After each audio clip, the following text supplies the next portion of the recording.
പ്രിയപ്പെട്ട സർക്കാർ ശ്രീ പിണറായി വിജയൻ സാറിന് എൻ്റെ പേര് രേഖ രതീഷ്. ഞാൻ മലയാളം സീരിയൽ ഇൻഡസ്ട്രിയിലാണ് വർക്ക് ചെയ്യുന്നത്. എനിക്കൊരു മകനുണ്ട്, 9ാം ക്ലാസ്സിൽ പഠിക്കുന്നു. കഴിഞ്ഞ 7-9 മാസങ്ങളായി എനിക്ക് ജോലിയില്ലാതെ ഞാൻ എൻ്റെ ഫ്ലാറ്റിൽ കഴിയുകയാണ് സർ. 2-3 മാസങ്ങളായി ഒരു കൂട്ടം യൂട്യൂബേഴ്സ് എൻ്റെ പിന്നാലെ എന്നെക്കുറിച്ച് വളരെ മോശമായ രീതിയിൽ ക്യാപ്ഷൻസ് കൊടുത്ത് ചിത്രീകരിക്കുകയും എന്നെ ജീവിക്കാൻ അനുവദിക്കാതെ എന്നെ സമ്മർദ്ദത്തിലാക്കുകയും ചെയ്യുന്നു. മാനസിക സമ്മർദ്ദം എനിക്ക് സഹിക്കാൻ പറ്റുന്നില്ല സർ. ഈയിടക്കാലങ്ങളായി നമ്മുടെ കേരളത്തിൽ ഒരുപാട് ജീവൻ പൊലിഞ്ഞു പോകുന്നുണ്ട് ഇങ്ങനെയുള്ള കാര്യങ്ങൾ കൊണ്ട്.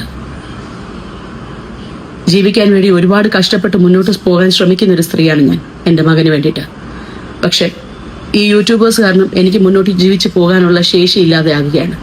മാനസികമായിട്ടുള്ള സമ്മർദ്ദം, എനിക്ക് ജീവിക്കാൻ പറ്റുന്നില്ല സർ. ഇങ്ങനൊരു വീഡിയോ ചെയ്യാനുള്ള കാരണം, എനിക്ക് എന്തെങ്കിലും സംഭവിച്ചാൽ തീർച്ചയായും എന്തുകൊണ്ട് എന്നുള്ളൊരു ചോദ്യം വന്നാൽ എന്നെ തേജോവധം ചെയ്യുന്ന ഈ യൂട്യൂബേഴ്സ് തന്നെയാണ് ഇതിന്റെ പിന്നിലുള്ള കാരണം എന്ന് എനിക്ക് അറിയിക്കണം. ഇതുകൊണ്ടെങ്കിലും ഇവിടെ അവസാനിക്കണം ഈ കാര്യങ്ങൾ. എന്നെ മാത്രമല്ല, എന്റെ ഫീൽഡിലുള്ള ഒരു കൂട്ടം ആൾക്കാരെ ഇതുപോലുള്ള കാര്യങ്ങൾ കൊണ്ട് ചൂഷണം ചെയ്യുന്ന ഒരുപാട് യൂട്യൂബേഴ്സ് ഉണ്ട്. ദയവേത് ഇതിനെതിരെ ശക്തമായ ഒരു തീരുമാനമെടുക്കണം. എനിക്ക് വേണ്ടി മാത്രമല്ല, ഇനിയുള്ള എൻ്റെ സഹോദരന്മാരും സഹോദരിമാർക്കും ഇങ്ങനെയുള്ള അനുഭവങ്ങൾ ഉണ്ടാകാതെ സർക്കാർ ഒരു തീരുമാനമെടുത്ത് ഇതിൽ നിന്നും ഞങ്ങളെല്ലാവരും രക്ഷിക്കണമെന്ന് താഴ്മയോടുകൂടി ഞാൻ അപേക്ഷിക്കുന്നു. രേഖ രതീഷ് എന്ന് പറഞ്ഞാൽ ഒരുപാട് സീരിയലിലെ കാര്യങ്ങളൊക്കെ അഭിനയിക്കുന്ന ഒരു നടിയായിരുന്നു മുമ്പ്. ഇപ്പോൾ സീരിയൽക്കാർക്കെല്ലാം ഒരു കഷ്ടക്കാരൻ എന്ന് പറയുമ്പോൾ ഇപ്പം ആരും സീരിയലൊന്നും കാണാനില്ല. ഷോർട്ട് മൂവിയും കുറെ ആൾക്കാർ ബ്ലോഗും അങ്ങനെ ഇങ്ങനെയൊക്കെ കാണുന്നുള്ളതാണ്. അതുകൊണ്ട് കുമാർ ഏതോ ഒരു യൂട്യൂബർ ഉറപ്പിച്ച് എന്തോ ഒരു വേണ്ടാത്ത എന്തോ പറഞ്ഞതാ പറയുന്നത്. പക്ഷേ ഒരു ബ്ലോഗ് അങ്ങനെ ഇട്ട് ഞാൻ കണ്ടിട്ടില്ല ഇതുവരെ. വെറുതെ ബ്ലോഗറെ കുറ്റം പറഞ്ഞിട്ടേ ബ്ലോഗിലൂടെ മുന്നോട്ട് ഉയരാനുള്ളൊരു പുതിയൊരു ഐഡിയ ആണ് ഈ സ്ത്രീൻ്റെ. വെറുതെ പറയാം പിണറായി വിജയൻ ഒരു വീഡിയോ അയച്ചിരിക്കുന്നത്. ഇത്രയും പേര് ഒരു കംപ്ലൈൻറ്റ് ഉണ്ടെങ്കിൽ ആ സൈബർ സെല്ലിലോ അതല്ലെങ്കിൽ പോലീസ് സ്റ്റേഷൻ വരുമായിട്ടോ പരാതിപ്പെടുന്നതേ ഉള്ളൂ.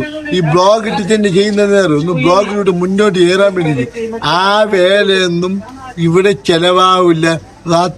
രാതീഷ് ആ ഒരു വിഷയം എന്ന് പറയണ്ട, ഒരു സെന്റിമെന്റ്സിൽ പറഞ്ഞിട്ട് ആൾക്കാരെ കീഴ്പ്പെടുത്തിട്ട് ഒരുപാട് വ്യൂസും ഒരുപാട് ഫോളോവേഴ്സും സബ്സ്ക്രൈബറും ചുളുവിലും ഉണ്ടാക്കുന്നതുകൊണ്ടല്ലേ, അത് പള്ളിയിൽ പറഞ്ഞാൽ മതി. ഒരു ബ്ലോഗറും നിങ്ങളെ പറ്റി അങ്ങനെ ഒരു ബ്ലോഗ് ഇട്ടതൊന്നും ഞാൻ ഇതുവരെ കണ്ടിട്ടില്ല. എൻ്റെ കണ്ടിപ്പെടാത്തത് എന്താ അങ്ങനെ ഉണ്ടെങ്കിൽ എനിക്ക് പോലീസ് സ്റ്റേഷനുമായി ബന്ധപ്പെടാം, അല്ലെങ്കിൽ സൈബർ ക്ലെയിമായിട്ട് ബന്ധപ്പെടാം, സൈബർ ഓഫീസുമായിട്ട് ബന്ധപ്പെടാം. അങ്ങനെ എന്തൊക്കെ വഴികളുണ്ട്.